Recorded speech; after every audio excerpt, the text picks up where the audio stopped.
Good evening, everybody. It's Angie, and I'm very late posting for the second day of the 14-day challenge. But as I was thinking about that, I had several reasons that, several things today that kept me from posting earlier, all of which were very important. They were priorities in my life. So that got me thinking about, does it really matter if you're an early bird or a night owl?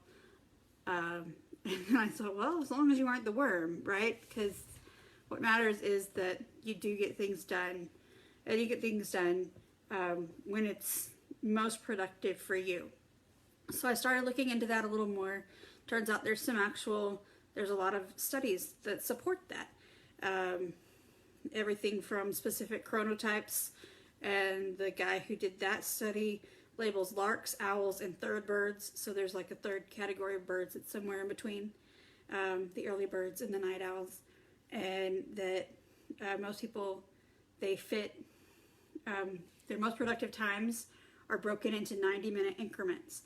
So it's more efficient if you focus on one task for a little bit of time, take a break, do something else. And for some people that means you need to go out and take a walk, you need to go get something to eat, you need to take a break, whatever the case may be. Nearly everything talked about short-term memory tasks needing to be the first thing during your productive cycle. So if that's early in the morning, that needs to be the very first thing you do, because that's when your short-term memory works the best. And then also studies show that you're most creative when you're tired. And that made me think, yeah, I solve all kinds of problems right before I go to sleep, and I don't remember anything about it the next day. I don't know if you're like that, but that's how I am. So I also found some different things, like this research points to all these different things that can influence your circadian rhythm, and everything from light, lack of light, noise, or too much quiet, whether you're eating or fasting, of course your hormonal fluctuations, your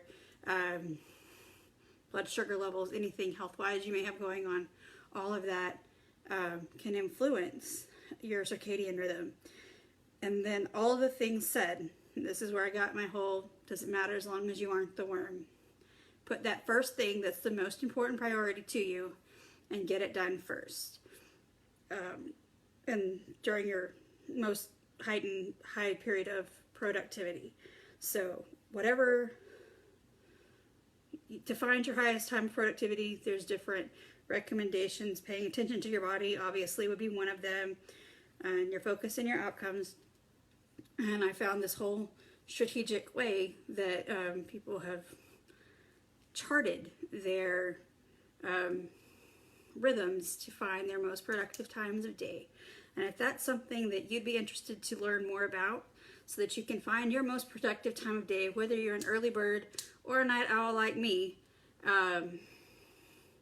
figure out when you can get the most done.